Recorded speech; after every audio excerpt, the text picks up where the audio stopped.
울리지 않는 핸드폰을 들고 요즘 따라 내 거 힘든 내거 아닌 내거 같은 네가 힘든 내거 아닌 내거 같은 이게 무슨 사이인 건지. Assalamualaikum warahmatullahi wabarakatuh. Salam sejahtera untuk kita semua. Shalom, Om Swastiastu, Namo Buddhaya, Salam Kebajikan. Perkenalkan, nama saya Sinar Afrini dengan NIM A1125201139. Mata kuliah menulis dan pembelajarannya. Saya dari kelas C, Program Studi Pendidikan Bahasa dan Sastra Indonesia, jurusan Bahasa dan Seni, Fakultas Keguruan dan Ilmu Pendidikan Universitas Tadulako. Nah, di video kali ini kita akan membahas tentang salah satu skill yang kita punya. Skill apa itu? Yap, menulis. Kita akan membahas tentang hambatan saat menulis dan juga hal-hal yang membantu dalam proses menulis. Sebelum ke inti pembahasan, kita harus tahu terlebih dahulu apa itu menulis. Menulis pada dasarnya adalah kegiatan menuangkan semua ide, perasaan, dan pikiran dari otak kita ke dalam bentuk kata-kata yang tertulis.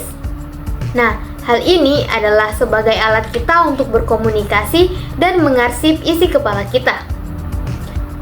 Hambatan dalam menulis. Saat sedang menulis, hambatan bisa datang dari mana saja, entah dari diri sendiri, internal, ataupun dari lingkungan sekitar, eksternal. Hambatan internal menjadi yang paling sulit diatasi karena melibatkan psikologis dan juga emosi. Nah, contohnya seperti yang pertama ada writer's block atau buntu ide, yang dimana perasaan kepala kosong dan tidak tahu harus memulai dari mana atau apa yang harus ditulis selanjutnya. Nah, hal ini sering muncul karena terlalu memikirkan kesempurnaan di awal. Yang kedua ada self-doubt atau rasa ragu dan tidak percaya diri.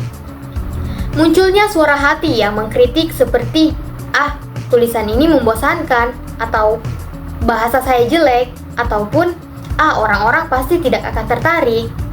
Nah, rasa takut dihakimi ini seringkali muncul sehingga membuat penulis menghapus tulisannya dan menundanya. Nah, yang ketiga ada kurangnya kosakata atau referensi. Saat sedang menulis, kita pasti pernah mengalami kesulitan saat menemukan kata-kata yang tidak tepat atau kurangnya pengetahuan dasar tentang topik yang dibahas atau sedang ditulis. Nah, adapun hambatan eksternal atau yang berkaitan dengan kondisi di luar diri penulis, yaitu contohnya yang pertama ada distraction atau gangguan, yang kedua ada kesehatan fisik dan juga mental, nah yang ketiga ada lingkungan sekitar yang tidak mendukung. Distraction atau gangguan yaitu berupa notifikasi media sosial, panggilan telepon, kebisingan, atau hal-hal lain yang mengganggu fokus dan memecah konsentrasi. Kelelahan fisik dan mental. Menulis itu membutuhkan energi mental yang besar. Jika Anda sudah lelah setelah seharian beraktivitas, otak Anda akan sulit bekerja secara kreatif dan logis. Lingkungan menulis yang tidak mendukung, seperti tempat yang berantakan, terlalu panas, terlalu bising, atau peralatan yang tidak memadai, misalnya pulpen yang tintanya macet, dapat menghambat mood dan fokus. Selanjutnya, hal-hal yang dapat membantu saat proses menulis. Nah, berikut ada 3 hal yang efektif untuk membantu proses menulis. Yang pertama yaitu membuat garis besar atau outline terlebih dahulu. Nah, outline adalah peta atau kerangka dasar tulisan kita, yang dimana terdiri dari poin-poin utama, misalnya seperti pembuka, masalah, solusi, dan penutup. Nah, hal ini mencegah adanya buntu ide atau writer's block di tengah jalan. Nah, yang kedua ada drafting atau tulis buruk dulu. Nah, prinsip ini berarti selesaikan draft pertamamu tanpa mengedit atau menghapusnya. Abaikan tata bahasa, typo, atau kata-kata yang tidak sempurna.